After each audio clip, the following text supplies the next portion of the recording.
আপনি ভালোবাসার স্বামী হলে আপনি যেখানেই যান দুপসেছে 2 ঘন্টা ওয়েট করেন, আপনার কাছে 3 বার ফোন দিবি।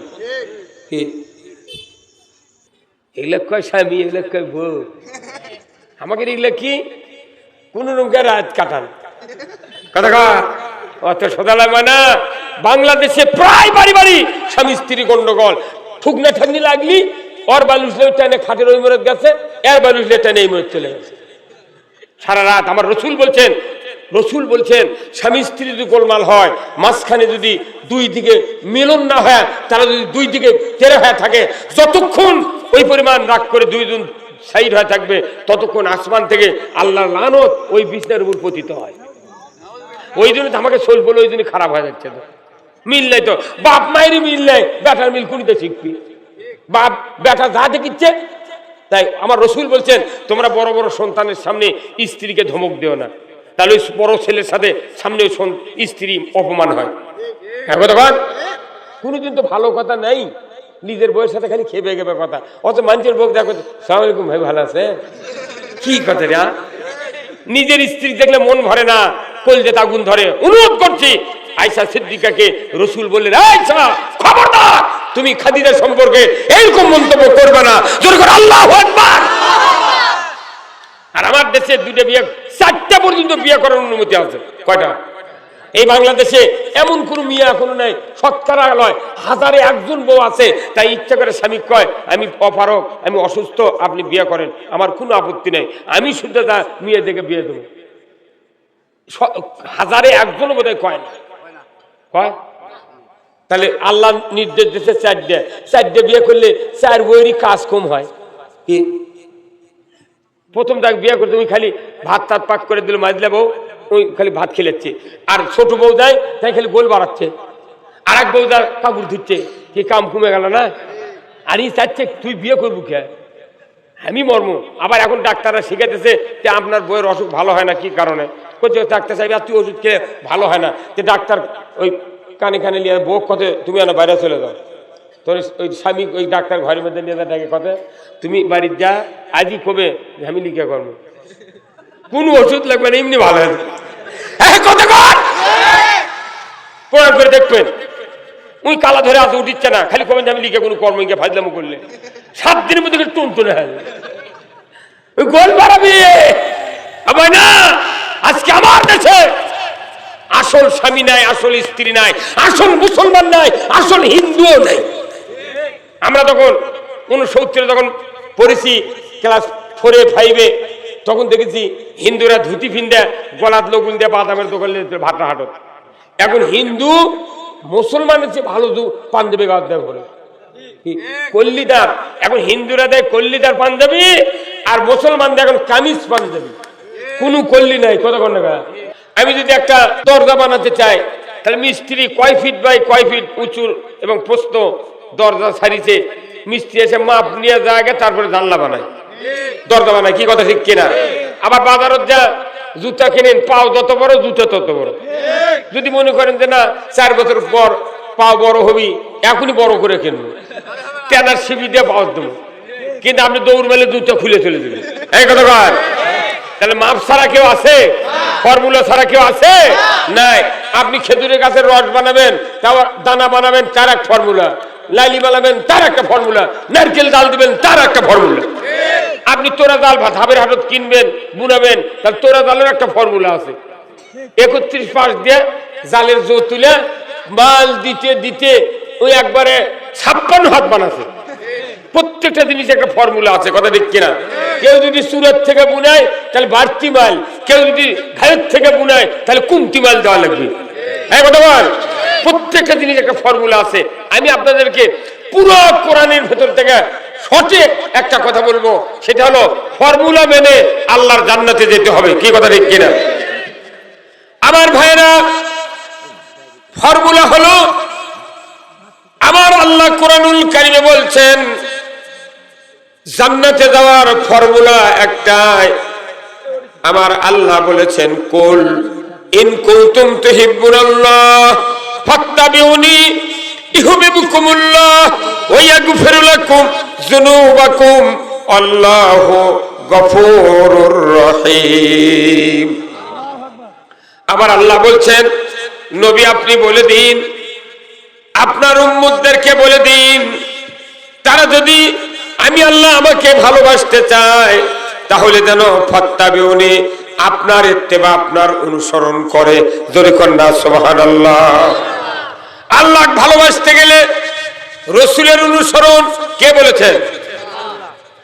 আল্লাহ যদি কেউ ভালোবাসতে চান রসুলের অনুসরণ ছাড়া আল্লাহকে ভালোবাসা যায় না। তাহলে রসুলের অনুসরণ এত দামি জিনিস। আল্লাহকে যদি ভালোবাসতে চাই রসুলকে বাদ দিয়ে ভালোবাসা যাবে না। অন্য কোন নেতার আদর্শ দিয়া আল্লাহকে ভালোবাসা যাবে না। কোন মানুষের ইতাআত করে আল্লাহকে ভালোবাসা যাবে না। সমাজে যত নেতা আছে, যত পীর আছে, যত মৌলবি আছে, যত বক্তা আছে, যত মসজিদের ইমাম আছে, কারো আদর্শ মানলে আল্লাহকে পাওয়া যাবে না। আল্লাহকে পাওয়া যাবে রসুলের আদর্শ মানলে। ধরে কোন আল্লাহু আকবার। রসুলের আদর্শ কি কি?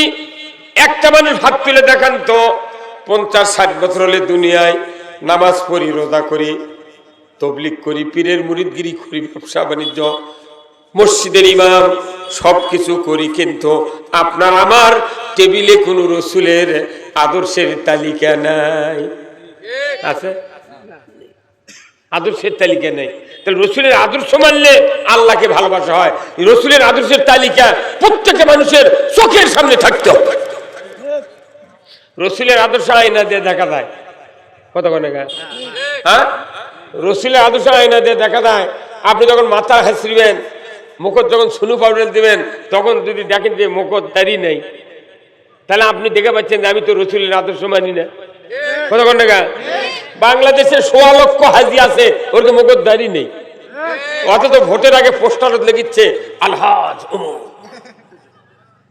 রসুলের আদর্শ চোখ দিয়ে দেখা যায়। এই যে রসুলের আদর্শ দাড়ি, রসুলের আদর্শ চুপি, রসুলের আদর্শ হলো জুব্বা পাঞ্জাবি, রসুলের আদর্শ নামাজ পড়া, রসুলের আদর্শ রাজনীতি করা, রসুলের আদর্শ চোরের হাত কাটা, রসুলের আদর্শ জানা করলে সঙ্গে চান, রসুলের আদর্শ হলো বেহাপনা, অশ্লীলতা, জুয়া, যাত্রা, জানা, এইগুলি নিষেধ করেছেন যে রসুল। সব হলো আল্লাহ রসুলের আদর্শ। দুর্বল ঠিক কিনা?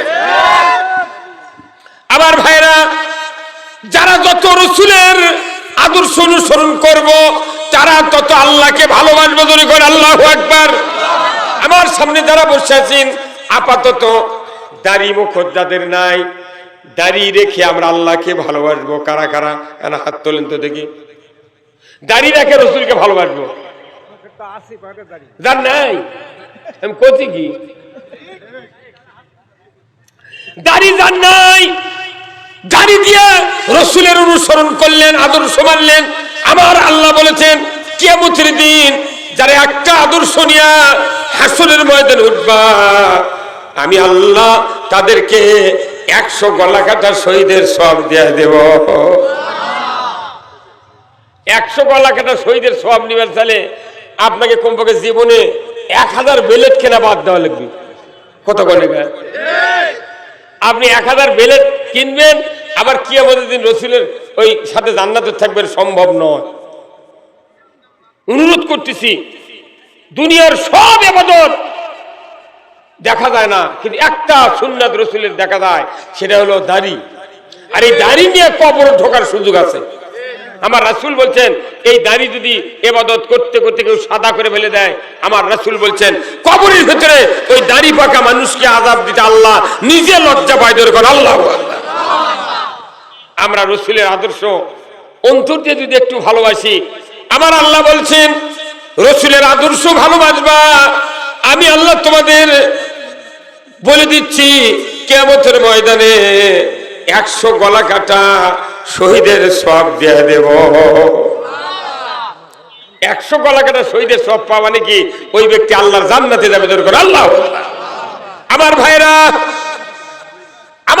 আপনার দিলের কান দিয়ে শুনুন, আল্লাহ নিজে বলছেন আপনার আদর্শ দিয়া, সুন্নাত দিয়া, অনুসরণ দিয়া আপনাকে যারা ভালোবাসবে আমি আল্লাহ আমাকেও তারা ভালোবাসলো। ধরে কোন আল্লাহু আকবার।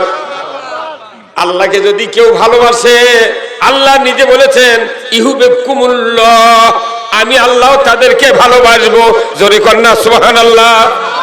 আল্লাহকে যারা ভালোবাসবে তাদেরকে মাস্ট ফরজ হলো রাসূলের অনুসরণ করা, ধরে বল ঠিক কিনা। এরপরে আল্লাহ বললেন আমি তাদেরকে ভালোবাসবো, শুধু ভালোবেসেই ক্ষান্ত হব না। আমি রব্বুল আলামিন বলে দিচ্ছি আমি আল্লাহ তাদেরকে ভালোবাসবো, ভালোবেসেই ক্ষান্ত হব না। ইয়াগফিরু লাকুম যুনুবাকুম, আমি রব্বুল আলামিন ওই বান্দা বান্দির तमाम জীবনের গুনাহ আমি maaf করে দেব। জীবনের গুনাহ যদি আল্লাহ maaf করে দেয় তার কি জায়গা কোথায়, দরকার কোথায়? আমি জীবনের গুনাহ maaf যদি পেতে চাই রাসূলের অনুসরণ, আমি আল্লাহর ভালোবাসা পেতে চাই রাসূলের অনুসরণ, যেরকম ঠিক কিনা। তাহলে সব বাদ দিয়া নবীর সাথে আগে প্রেম করা লাগবে। কথা কয় নবীর সাথে প্রেম না করে সোটে মার্কা নেতার সাথে প্রেম করিচ্ছি আমরা। হ্যাঁ, কৌমুক নেতার চরিত্র ফুলের মতো পবিত্র, নামাজ পড়ে নাই এক ওয়াক্ত, গাঁজা খায় 5 ওয়াক্ত। কথা কয় আমরা এই দুপতে চেয়ার বুকে এমন একটা চেয়ারম্যান আল্লাহ মিলিয়ে দিয়েছে ফজলুল হক ভাই, যিনি আমাদের জন্য সবচেয়ে বড় বন্ধু। কারণ এই দুপতে চেয়ার এই উপজেলার একটা সভা কোনদিন বন্ধ হয় না, ধরে আল্লাহু আকবার। আমরা একজন হাজি মানুষ পেয়েছি, নামাজি মানুষ পেয়েছি, দাড়িওয়ালা মানুষ পেয়েছি, টুপিওয়ালা মানুষ, যার চেহারা দেখলে আমার রাসূল বলছেন যাকে দেখলে আল্লাহ এবং রাসূলের কথা মনে হয় এই ব্যক্তি পাক্কা ঈমানদার, ধরে আল্লাহু আকবার। আমরা মনে করি দুপচা চেয়ার জন্য এক মস্ত বড় নিয়ামত, যে সমাজের নেতৃস্থানীয় লোক, বিশেষ করে উপজেলা দুপচা চেয়ার অভিভাবক হিসেবে আমরা যাকে চেয়ারম্যান হিসেবে দেখছি, আল্লাহ যেন ওনার হায়াত দারাজ করে দেয়, বলেন আমিন। তাহলে আমরা যদি জীবনের গুনাহ মাপ পেতে চাই রাসূলের আদর্শ দিয়া আল্লাহ ভালোবাসতে হবে, কথা ঠিক কিনা? রাজি আছি তো? তাহলে এখন রাসূলের একটা আদর্শ, আর আমার রাসূল বলছেন ও দুনিয়ার মহিলারা, তোমরা যদি চরিত্রবান মুমিনা সলেহা এবং সতী সাধবী স্ত্রী যদি হতে চাও তাহলে তোমরা আমার খাদিজার চরিত্র গ্রহণ করো, ধরে কোন আল্লাহু আকবার। তাহলে আমাদের স্ত্রীদেরকে গ্রহণ করতে হবে খাদিজার আদর্শ। আর আমরা যদি আল্লাহকে ভালোবাসতে চাই, আমরা যদি যুবকেরা যদি চরিত্রবান হতে চাই, রাসূলের নবুয়তের আগের আদর্শ মানতে হবে, কথা ঠিক কিনা? আমার ভাইরা, আমি বলতেছিলাম আল্লাহ কোরআনে বলছেন লাকাদ কানা লাকুম ফি রাসূলিল্লাহি উসওয়াতুন হাসানা লিমান কানা ইয়ারজুল্লাহা ওয়াল ইয়াউমিল আখির। আমার আল্লাহ বলেছেন ও পৃথিবীর মানুষেরা, তোমরা যদি আখিরাতের আযাব থেকে বাঁচতে চাও, কঠিন জাহান্নাম থেকে যদি বাঁচতে চাও, তাহলে তোমরা রাসূলের আদর্শকে উত্তম নমুনা হিসেবে গ্রহণ করো। রাসূলের আদর্শ ছাড়া কারোর আদর্শ মানা যাবে না। কার কথা? জোরে কোন কার কথা? তাহলে আল্লাহ নিজে বলছেন তুমি যদি জাহান্নাম থেকে বাঁচো রাসূলের আদর্শ ধারণ করতে হবে। আমার ভাইরা, রাসূল পৃথিবীতে জন্ম নিলেন, বয়স বাড়তে বাড়তে বাড়তে 25 বছর যখন বয়স হয়ে গেল, 25-এর 2 বছর কম থাকতে 23 বছর বয়সে আল্লাহ রাসূল হযরত খাদিজার বাড়িতে রাখাল হিসেবে চাকরি গ্রহণ করলেন, কথা ঠিক কিনা? রাসূল খাদিজার বাড়ি দুম্বা চড়াচ্ছে, বকরি চড়াচ্ছে, ভেড়া চড়াচ্ছে। বিশ্ব সেরা যিনি নবী, তিনি বকরি চড়াচ্ছেন। কার বাড়ি? খাদিজা ওনার কে হলো পরে? স্ত্রী। আহা, খাদিজা মক্কার নগরীতে 7 জন ধনী মানুষ ছিলেন, তার ভিতর 3 নাম্বার ধনী মহিলা হলো হযরত খাদিজা রাদিয়াল্লাহু তাআলা আনহা। তারই বাড়ির আবু তালেব নেতৃত্ব দিয়ে অভাব, এই এতিম অসহায় গরিব মানুষক চাকরি থলো, আজকে তুমি এই খাদিজার বাড়িতে থাকো, তাও কোন রকমকে দিন বাঁচাও, কথা ঠিক কিনা? চাকরি দিলেন। একদিনের ঘটনা, চাকরি শুরু হয়ে গেল। সকালবেলা খাওয়া দাওয়ার পর হযরত খাদিজা রাদিয়াল্লাহু তাআলা আনহা বললেন, মুহাম্মদ দুম্বার পাল নিয়ে যাও, ছাগলের পাল নিয়ে মরুভূমিতে চলে যাও। শ্রেষ্ঠ নবী খাদিজার বাড়ির রাখাল বকরি চড়াবের যায়, দুম্বা চড়াবের যায়। আমার ভাইরা, খাওয়া দাওয়ার পর দুম্বা নিয়ে মরুভূমির ভেতরে যাচ্ছে। আর খাদিজা জানালা দিয়ে উঁকি মারে দেখছে মোহাম্মদ কোন রাস্তায় যায়। কিছু দূর যাওয়ার পর তীব্র রৌদ্রের কিরণ, পাহাড়ি এলাকা, মরুভূমির পথ, এত তীক্ষ্ণ তাপ ওই মক্কাতে। হযরত খাদিজা জানালায় বসে বসে দেখছেন মুহাম্মদ দুম্বা নিয়া, ছাগল নিয়া মরুভূমির প্রান্তরে যাচ্ছে। কে যেন মুহাম্মদের মাথায় ছায়া দেয়, তার তো হাতে ছাতা নাই, তার মাথায় কাপড় নাই, কে ছায়া দেয়, কে ছায়া দেয়, এটা দেখার জন্য খাদিজা বাড়ি থেকে বের হয়ে যায়। বাড়ি থেকে বের হয়ে যায়, মরুভূমির একটু অদূরে গিয়ে দেখে মুহাম্মদ দুম্বা নিয়ে যাচ্ছে সামনের দিকে। আর আকাশের এক খণ্ড মেঘ এমন ভাবে আল্লাহ সেট করে দিয়েছেন, সারাদিন যদি মুহাম্মদ রোদের ভিতরে থাকে, একটা রোদের কিরণ রসুলের গায়ে লাগে না। রাখালে ছায়া দিচ্ছে কে? হযরত খাদিজা কয়েকদিন দেখলেন এই অবস্থার সর্বনাশ। আমার বাড়ির রাখাল, আকাশের মেঘ ছায়া দেয়, বোঝা যাচ্ছে এটা দেশে মানুষ নয়, দেশে মানুষ নয়। এই করতে করতে 23 বছর পার হয়ে 24 গেল। 24-এর পর আবার 25 যখন ধর হযরত খাদিজা একদিন দুপুর বেলা বলতেছেন মুহাম্মদ সাল্লাল্লাহু আলাইহি ওয়াসাল্লাম বললেন, মুনিব কি বলেন? বলে মুহাম্মদ আমার একটা মনের আবেগ তোমাকে সেই ব্যক্ত করতে চাই। আবেগটা তুমি যদি সম্মতি দিতা, আমি খাদিজা জনমের মতো ধন্য হতাম। আমার দেশের মেয়েরা বিয়ের প্রস্তাব দেয় ছেলে যদি চাকরি করে। এই কথা বল, মেয়ে মানুষগুলো খুব টাকার লোক, যুবককে মিয়া মানুষের খুব টাকার লোক। যদি মিয়া মানুষ যদি উপর দেয় দেয়, দরখাস্ত দেয়, কাক দেয় যার চাকরি আছে, সরকারি অবস্থা ভালো, বাপের অবস্থা ভালো, কিংবা এক বেটা যা ইচ্ছে দেয়, এগুলো প্রস্তাব দেয় ও মেয়েরা। কিন্তু আসলে মেয়েই হলো ধনী। আর প্রস্তাব দেবার যাচ্ছে হযরত খাদিজা মুহাম্মদ সাল্লাল্লাহু আলাইহি ওয়াসাল্লামকে বললেন, মুহাম্মদ 3টি বছর অতিবাহিত হয়ে গেল, মুহাম্মদ আমার একটা বিশ্বাস, তুমি আমার এই প্রস্তাবটা মেনে নেবে। মুহাম্মদ বললেন, ও মুনিব, আমি আপনার রাখাল, আপনি আমার মুনিব, কি প্রস্তাব দিবেন বলেন, আমি মেনে নেব যদি মানার মতো হয়। খাদিজা রাদিয়াল্লাহু তাআলা আনহা 40 বছরের বৃদ্ধা নারী, আর 25 বছরে পদার্পণ করেছে রসুলের জীবন। খাদিজা বললেন, মুহাম্মদ আমি তোমাকে সারা জনমের মতো আমি তোমাকে স্বামী হিসেবে গ্রহণ করতে চাই। তুমি যদি দরখাস্ত মেনে নাও, আমি দুনিয়াতে ধন্য, আখিরাতে ধন্য হব।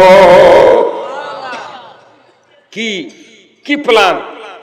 25 বছরের যুবক বলিচ্ছে, বিয়ের প্রস্তাব দিচ্ছে, ধনী মানুষ, মক্কার মধ্যে 3 নম্বর ধনী, তাই প্রস্তাব দিচ্ছে 25 বছরের যুবক মুহাম্মদকে ধরে গেল। আল্লাহু আকবার। মুহাম্মদ সাল্লাল্লাহু আলাইহি ওয়াসাল্লাম বললেন,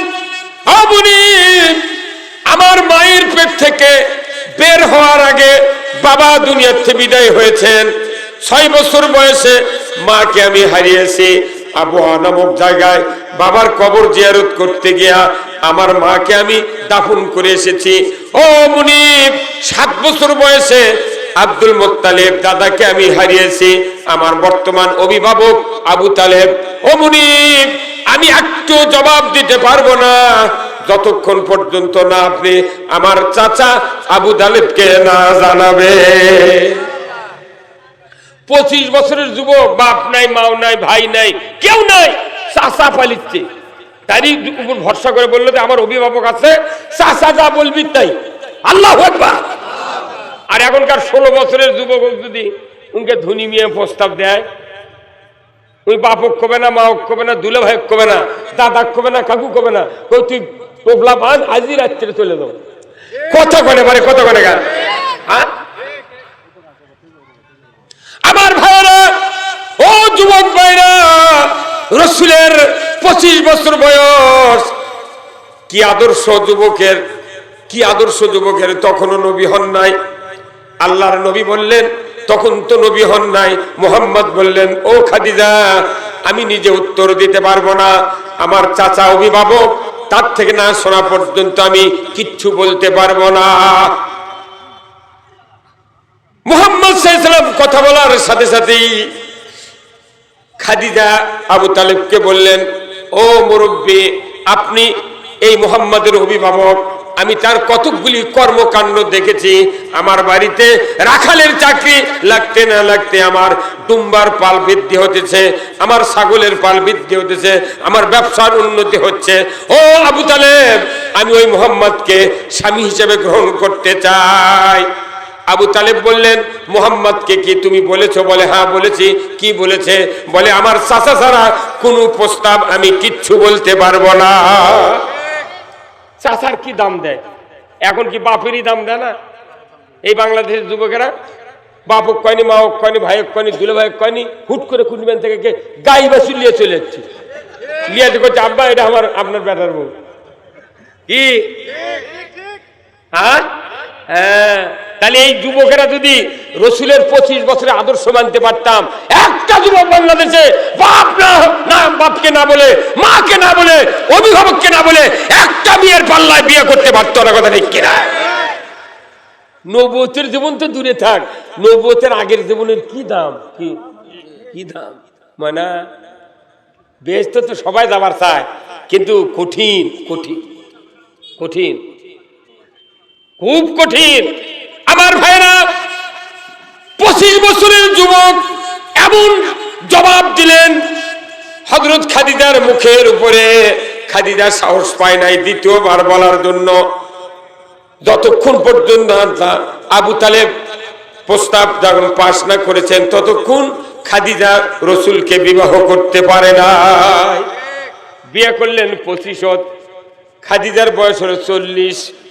17 বছর থেকে রসুলের চিন্তা এই মক্কার লোকদেরকে জাহান্নাম থেকে বাঁচার জন্য কোন পদ্ধতি কোন পদ্ধতি মানা যায়, কোন আদর্শ মানা যায়, কিভাবে সমাজ ভালো হবে, সুদ ঘুষ জানাবে বিচার, চুরি চামারি মদ জুয়া গাঁজা যত অন্যায় অপকর্ম আছে এইগুলি কিভাবে মক্কা নগর থেকে উৎখাত করা যায়, এটা হলো রসুলের সর্ব বিষয়ে একটু চিন্তার বিষয়। যেভাবে মানুষ চলছে এইভাবে চললে মানুষ জান্নাতে যাবে না। এই করতে করতে 25 পার, 26 পার, 27 পার, 28, 29, 30, 31, 32, 33, 34, 35, 37 বছর পার। 37 বছর বয়সে রসুল চিন্তা করলেন, আমি আর লোকালয়ে থাকবো না, আমি এখন ধ্যান করব। জমিন থেকে 2500 ফিট উঁচু পাহাড় জাবালে নূর, এই গাড়ি হিরাতে আমি আল্লাহর কাছে ধন্যবাদ দেব। আল্লাহ, তুমি আমাকে এই দুনিয়াতে শান্তি কায়েমের একটা পথ দিয়ে দাও। ধরে কোন আল্লাহু আকবার। কত বছর বয়সে? 37 বছর বয়সে উনি তখন ধ্যান করা শুরু করলেন গাড়ি হিরে, এই জমিন থেকে 2500 ফিট উঁচুতে। এই যে আমার ফজলুল হক ভাই গিয়েছেন, শক্তিশালী মানুষ, তাও বোধহয় ওটি উঠতে 4-5 বার বসা লাগিয়েছে, পানি খাওয়া লাগিয়েছে, কেউ কেউ ফিরে চলে আসে। আমার মতো মানুষ আমি 4 বার বসছি, তাও সাহস হয় না, ধরে যায় একবার সুরা একবার খারাপ। এত বড় কঠিন একটা পাহাড় জাবালে নূর। রসুলের 25 বিয়ে হলো, 40-এ নবুয়ত পেলেন, 40-এ খাদিজার বিয়ে হলো, 55 বছর পর্যন্ত রসুলের 40 পুরল। তাহলে 55 বছর একটা নারী, আপনার 54 বছরের নারী, 53 বছরের নারী, 3 বছর থেকে 3.5 বছর গাড়ি হিরার ওই গুহার ভেতরে পানি ভাত রসুলের কাছে পৌঁছে দিয়েছে। তাহলে রসুলের স্ত্রী খাদিজার আদর্শ যদি আমাদের দেশের স্ত্রীরা মানত, তাহলে স্বামী ওই বউ কুলত করিলে ঘুরল। কথা কেন রে? 55 বছরের একটা মানুষ, বুড়া মানুষ, তাই স্বামীর ভাত বয়া দিতে 2500 ফিট উচ্চ। আর এখনকার 100 হচ্ছে, সেই বউ যদি স্বামী করে ঠান্ডারে উজু করে বাড়িতে না, না উজু করার পানি গরম করে দাও তো, তখন কোথাও ওর গ্যাসের চুলা গ্যাস আছে, বালতির পানি আছে, তুই গরম করে উজু কর। রসুল নবুয়ত পায়নি, তাই সেই মানুষের স্ত্রী 2500 ফিট উঁচু ভাত বয়া দিছে, পানি বয়া দিছে। আর আমার দেশে কাপড় চুপড় পোশাক পাখি কটকটির কত পোশাক পরাচ্ছে, সুনু কসমেটির কোনো অভাব নাই, ইচ্ছা মতো বাজার করছে ডুবছে। তারপরে বউ যদি কয় খেরে গামছা কোনটি, কয় আরত, লুঙ্গি কুটি কয় র্যাকেট, কে ইয়া গায়ের জামা কোনটি কয় আনলাম, কে পান্টি কোনটি করতে উঠিচ্ছি। মানে নবুয়তের আদর্শ বাদ দেন, ওটা পরে মানিন। নবী হওয়ার আগে 25 বছরের যুবকের কি চিন্তা, এটা যে বাংলার সকল যুবক আমরা মানতাম। আমার দেশে ইউসুফ আলাইহিস সালামের সাথে জান্নাতে যাওয়ার পার্টি অবশ্যই বেশি হতে কথা ঠিক কিনা? এই কথা শোনার পর আমার বিশ্বাস এই দুপচাচিয়া, করমজি, তারপর এই গ্রামের নাম কি কুশহর এবং ইসলামপুর যত আছে, এই যুবকের সিদ্ধান্ত নেওয়া দরকার, বাপক না বলে বাপের অমতে বিয়া করিব না। এখন তো ইউনিয়ন চেয়ারম্যান, উপজেলা চেয়ারম্যান, খালি এগুলো দরবার। কে বিয়ে করলো, কে ছেড়ে দিল, কে মারলই চেয়ারম্যান সাহেব একে পিঠে আমার বিটির মালা মুখ ফাটে ফেলে দেবে। আপনি কি করবেন কোন? আপনি যদি বিচার না করে দেন আমি কেন বলবো? এই কথা অনুরোধ করতেছি, অনুরোধ রসুলের আদর্শ একটু জানেন। আর মায় যারা মা বোনেরা আছেন, আমি অনুরোধ করছি, খাদিজার কি চরিত্র! একটা বৃদ্ধা মহিলা 3.5 বছর গাড়ি হিরে ভাত পানি সব বয়ে দিল। আল্লাহু আকবার। এই জন্যই স্বামীর খেদমতের ইস্যু খাদিজার চরিত্র নিতে হবে। আমার ভাইরা, একদিনের ঘটনা, হযরত আয়েশা সিদ্দিকা রাদিয়াল্লাহু তাআলা আনহা তার হুজরাখানায় শুয়ে আছেন। সন্ধ্যা রাত্রিতে তার অন্য ঘরের সতীনেরা বললেন, ও বোন, আজকে রাত্রিতে আমার রসুল, আপনার রসুল আপনার ঘরে দিয়ে দিলাম, সারা রাত আপনার বিছানায় থাকবে, আমাদের কোনো আপত্তি নাই। হযরত আয়েশা সিদ্দিকা আলহামদুলিল্লাহ বলে বিছানা রেডি করলেন। রাসূল আকরাম সাল্লাল্লাহু আলাইহি ওয়াসাল্লাম ঈশার নামাজ পড়ে তার হুজরাখানায় ঢুকে পড়লেন। গভীর রাতে ঘুম এসেছেন হযরত আয়েশা সিদ্দিকা রাদিয়াল্লাহু তাআলা আনহা। ঘুম থেকে চেতন পেয়ে দেখেন তার পাশে রাসূল আর শোয়া নাই। হযরত আয়েশা সিদ্দিকা রাদিয়াল্লাহু তাআলা আনহা উনি অস্থির হয়ে গেলেন, সর্বনাশ, আমার কাছে দিনের নবী শুয়েছিলেন, ওনাকে আমি আর দেখি না। মন অস্থির, বিভিন্ন ঘরে ঘরে সতীনদের ঘরে ঘরে গেলেন, বোন আজকে তো আপনার বিছানায় থাকার কথা। চতুর্দিকে খোঁজ দিয়ে দেখেন রাসূল নাই। উনি চলে গেলেন মসজিদে নববীর দরজায়। দরজায় গিয়ে দেখেন আল্লাহর রাসূল দুহাত তুলে আল্লাহর দরবারে প্রার্থনা করছেন। হযরত আয়েশা সিদ্দিকা গিয়া পেছনে বসে আমিন আমিন বলছেন, কোন সুবহানাল্লাহ।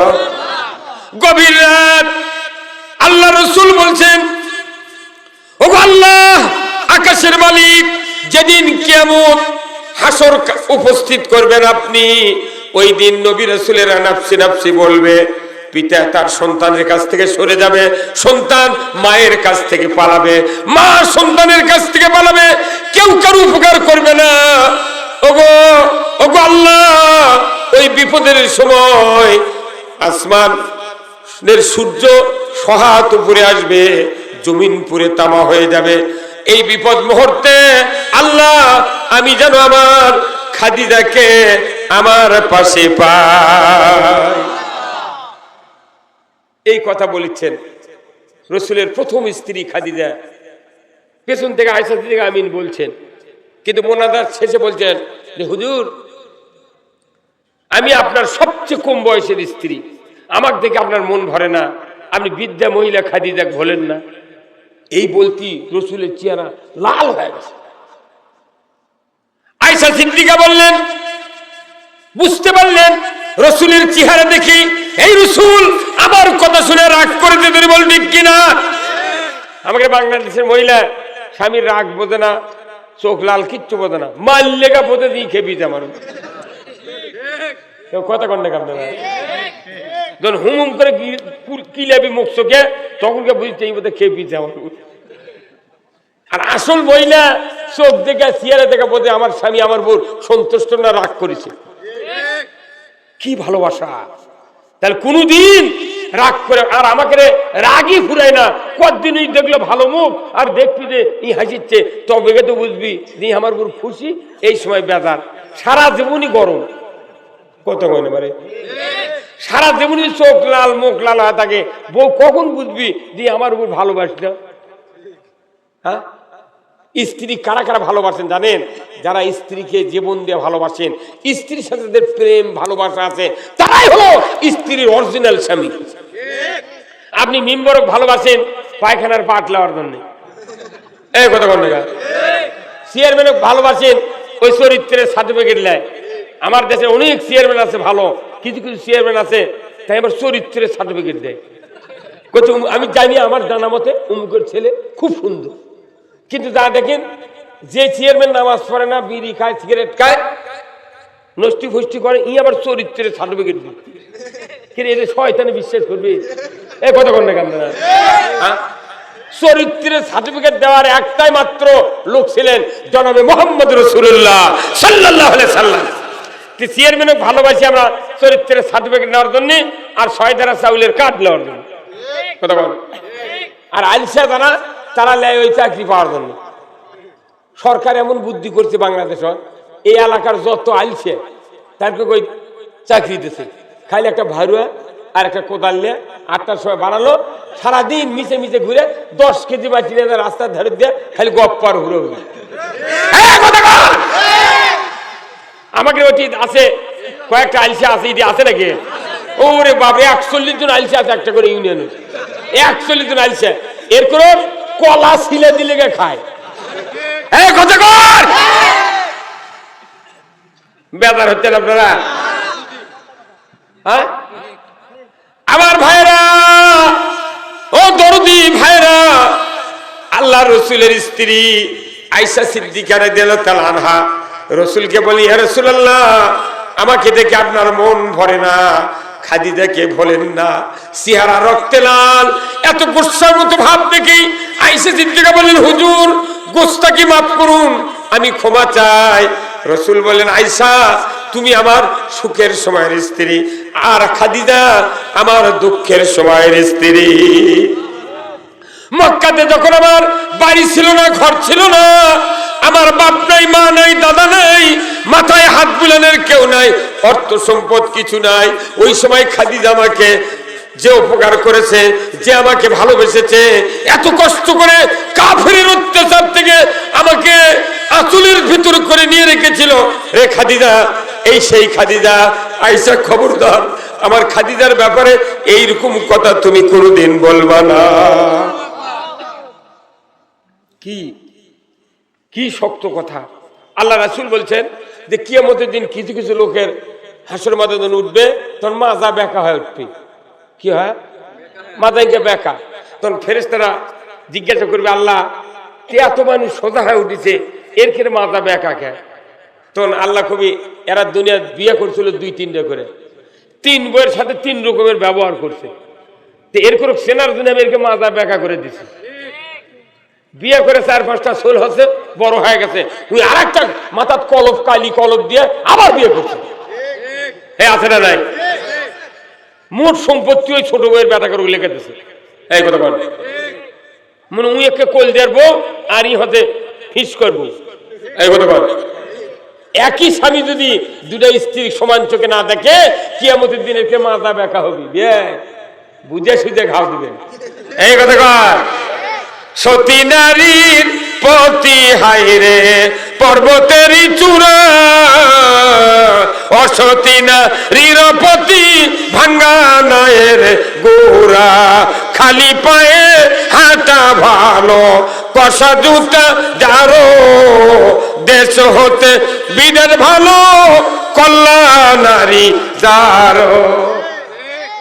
যার স্ত্রী চরিত্রহীনা, কর্কশ ভাষী, স্বামীর সাথে পড়তে হয় না, কথায় কথায় হুড়ে হুড়ে লাগে, এই স্বামী মনে করে আমার পাতারই ভালো।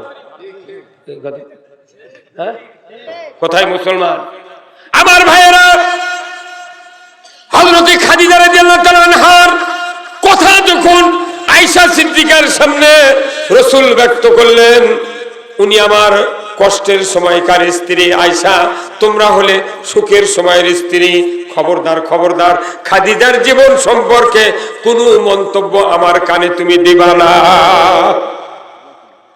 আয়েশা সিদ্দিকা বললেন, ইয়া রাসূলুল্লাহ, ইয়া হাবিবাল্লাহ, হুজুর আমি ভুল করেছি, আর বলবো না, তবে আপনি খাদিজার জীবনের একটা কাহিনী, একটা কাজ আমার কাছে বর্ণনা করুন। আল্লাহর নবী বললেন, আয়েশা, রাসূল হিসেবে আমি বলছি খাদিজার জীবনের একটা ঘটনা। বলে, বলুন। রাসূল বললেন, ও খাদিজা, আমি যখন খাদিজাকে বিবাহ করলাম, 25 বছরের যুবক, 40 বছরের একজন মহিলা, বিবাহ করার পর তার সোনা দানার ব্যবসা, উট দুম্বার ব্যবসা, তার ঐশ্বর্য খেজুর বাগান দেয়া সবকিছু টোনটাইট ছিল। এত বড় ধনী মানুষ, আমি এতিম, অসহায়, মা নাই, বাবা নাই, দাদা নাই, অর্থ সম্পদ কিছুই নাই। আমাকে বিবাহ করার কারণে পুরো মক্কার যত বণিকেরা, সওদাগরেরা, তারা বিক্রি করলো। খাদিজার ব্যবসার থেকে মাল কেনে না, বেচে না, কিচ্ছু করে না, কথাবার্তা নাই, সব বয়কট। হযরত খাদিজা রাদিয়াল্লাহু তাআলা আনহা বুঝতে পারলেন আমার ব্যবসা মন্দা পড়ে যাচ্ছে, কেন তারা আমার সাথে আর ভিড় জমায় না, কেন ক্রয় করে না, কেন কেনে না, কেন বেচে না, এর কারণ কি? উনি কোনো ইস্যু খুঁজে পারলেন না। উনি বললেন, মুহাম্মদ, মুহাম্মদ, তুমি তাড়াতাড়ি করে এই মক্কা নগরীর যত বণিক, সওদাগর, ব্যবসায়ী, যত জনসাধারণ আছে, তুমি দাওয়াত দাও। আমার বাড়িতে উট আছে, জবেহ করো, উট জবেহ করে তুমি তাড়াতাড়ি করে পাকশিকের ব্যবস্থা করে দাও। আমি মক্কার লোকদেরকে দুপুর বেলা খাওয়াবো। জোরে কন্যা মারহাবা। এত আয়োজন, খাওয়ার কথা বলে মানুষ আসে না নাই? কাকা সেই জমানে ভিড় দেখেন, নলডুবির সভা সকাল থেকে 12টা পর্যন্ত খাচ্ছিয়েছি, খাওয়া দিলি মানুষ সেটি যায়। কথা কোন টাকা? আমার ভাইরা, হযরত খাদিজা রাসূলকে বললেন, আপনি তাড়াতাড়ি করে আপনি জোগাড় করেন। 25 বছরের পর 26-27 বছরের বয়সের সময় ব্যবসায় যখন ভাটা পড়লো, তখন খাদিজা ব্যবস্থা করলেন। খাওয়া দাওয়া শেষ। হযরত খাদিজা, উনি মক্কার আপন লোক, যারা স্থানীয় লোক, তারা, উনিও স্থানীয়, লোকেরাও স্থানীয়, তারা সবাই হাজির হয়ে গেল। হযরত খাদিজা বললেন, ও মক্কার বণিকেরা, সওদাগরেরা, যুবকেরা, তোমাদের কাছে আমার কয়েকটা প্রশ্ন, যদি তোমরা শোনো, আমি তোমাদেরকে প্রশ্নগুলো উত্থাপন করব। সবাই সমস্বরে বলল, ও খাদিজা, আপনি আমাদের এলাকার প্রভাবশালী লোক, আপনি বলুন, কি বলবেন বলুন। হযরত খাদিজা বললেন, রে মক্কার লোকেরা, তোমাদেরকে 1 নম্বর প্রশ্ন করব। কুরাইশ বংশ এই মক্কাতে আছে, যে বংশে আমার স্বামী মুহাম্মদ জন্ম নিয়েছেন, এই কুরাইশ বংশের মতো আর একটা কি ভালো বংশ মক্কাতে আছে? সবাই সমস্যায় বলছে নাই। এরপরে খাদিজা বললেন, রে মক্কার লোকেরা, আমার স্বামী মুহাম্মদ এত বড় শক্তিশালী যুবক, তোমরা দেখেছো কয়েকদিন আগে মক্কার কাবা ঘরের মাতাবে রুকানা নামে একজন কুস্তিগির ছিল। ওই সময় মক্কাতে একটা যুবকও তার সাথে কুস্তিতে পারে না, শক্তি বল বুঝাবুঝিতে পারে না, সবাই হেরে হেরে যায়।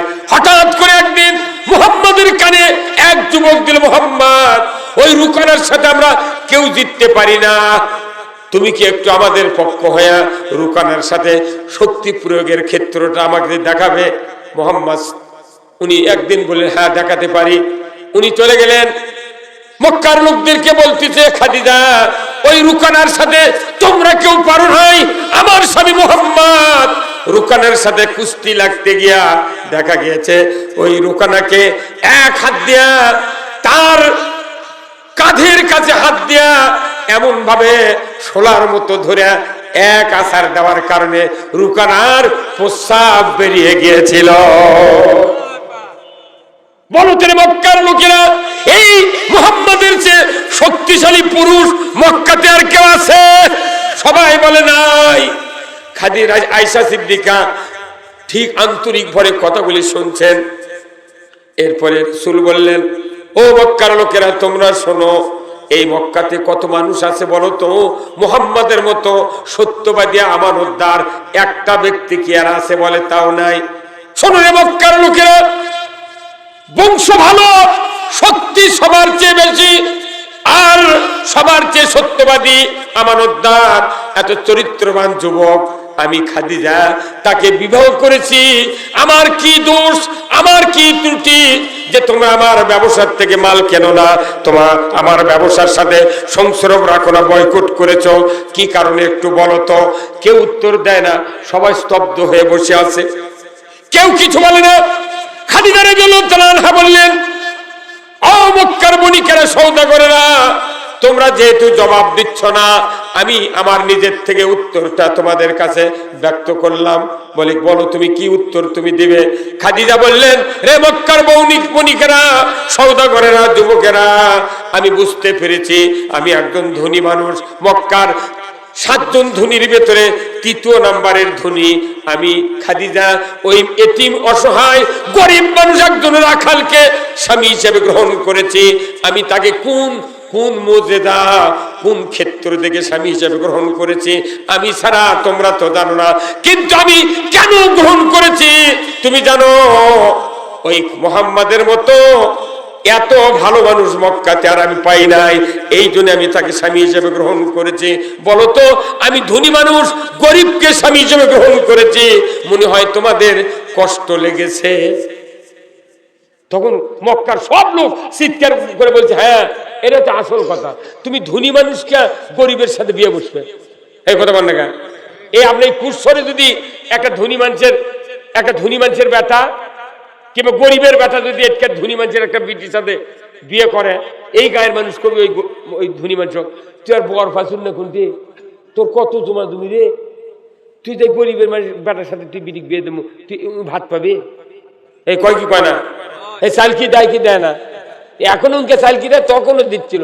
তখনও এক মানুষের 1 মুখ 2 কান 2 চোখ, এখন এক মানুষের 1 মুখ 2 কান 2 চোখ। বরং তখন থেকে এখন কঠিন বেশি। তখন মোবাইল আছেন না, এখন মোবাইল আছে কতক্ষণ টাকা। এখন যে একটা মামলার আসামি এটি সবার বসে থাকে, ওর তাই বিরোধী, তাই এখন থানার ফোন করে কবি, স্যার এটা সবার মধ্যে সঙ্গে বসে আছে, তাড়াতাড়ি আসছে কথা কনে বারে।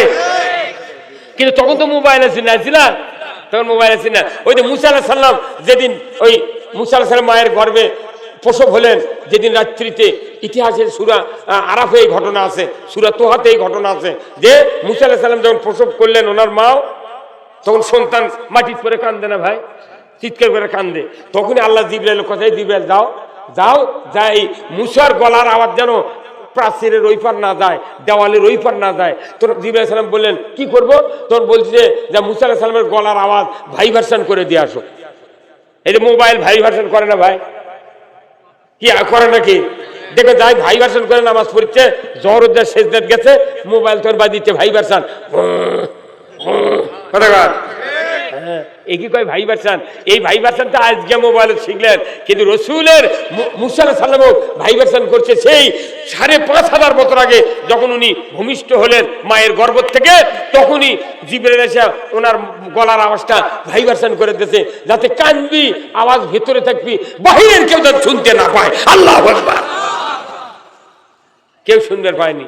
মুসা আলাইহিস সালামও নদীর ভাসা দিয়েছে কতক্ষণ, যাই তুলে লেছে ওরই বাড়ির মানুষা, ও কি আবার চর মারিছে, ঠাস করে চর মারছে, কালা ছোলের চর খা ফেরাউনের দাঁত লড়ে গেছে।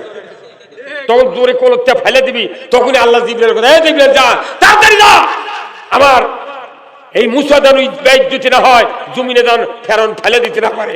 যখনই ফেলে দিতে দেখা করে ক্যাশ ধরে, কি ধরে? ক্যাশ বোঝেন না? ওই সাকিবুল হাসান ক্যাশ কথাকার কি নেতা আমাদের দেশে জানেন? 25 লাখ টাকার চেক, 5 গাড়ি, ফ্ল্যাট বাড়ি, বিরাট ধনী লোক, ক্রিকেটার সেই রকম। কিন্তু বক্তৃতা দিবার লেগে কাছে বিসমিল্লাহির রহিম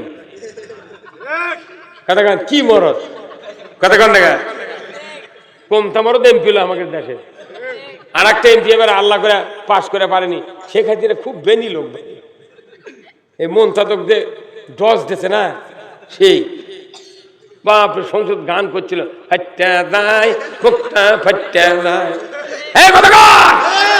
এখনই আবার করছে যে একটা ভুলের কারণে, ওরই কাছে একজন বসে থেকে কি করছে সেটা আর কোয়া যাবে না। তাম পৃথিবীর সব খবর আমাদের কাছে আছে, কিন্তু যেটা খাটান যায় সেটা খাটায় কতক্ষণ দেখা। আমার ভাইরা, ও আমার দরদি ভাইরা, খাদিজা বললেন, রে মক্কার বণিকেরা, আমার একটাই দোষ, আমি ধনী মানুষ, গরিবকে বিবাহ করেছে, এটাই আমার বুঝি দোষ। সবাই সমাজ ছড়ে এক বাক্যে বলে দিল, হ্যাঁ হ্যাঁ তুমি ধনী মানুষকে গরিবকে বিবাহ করবে। এই কথা বলার সাথে সাথে রসুলকে মুহাম্মদকে ডাক দিয়ে দাঁড় করিয়ে হযরত খাদিজা হাত ধরে বললেন, ও আমার প্রাণের স্বামী, আমি খাদিজা মক্কাতে আমার মতো ধনী আর কেউ নাই 2 নাম্বার, আমি 3 নাম্বার ধনী। ও আমার স্বামী মুহাম্মদ, আমি তোমাকে দাঁড় করাইছি, হে মক্কার লোকেরা তোমরা দেখো আমার স্বামীকে, তোমাদের সামনে সাক্ষী রেখে আমার যত সোনার ব্যবসা, উর্দুম্বা, ছাগল, যত রকমের খেজুর বাগান, সয় সম্পদ আছে, সবকিছু আমি তোমাদেরকে সাক্ষী রেখে আমি মুহাম্মাদের নামে উইল করে দিলাম। কে আসরে মক্কাতে আমি তোমাদেরকে সাক্ষী করে বলছি, ইচ্ছা করলে মুহাম্মদ আমাকে স্ত্রী হিসেবে রাখতেও পারে, নাও পারে, আমি তার চিরদাসী হয়ে গেলাম।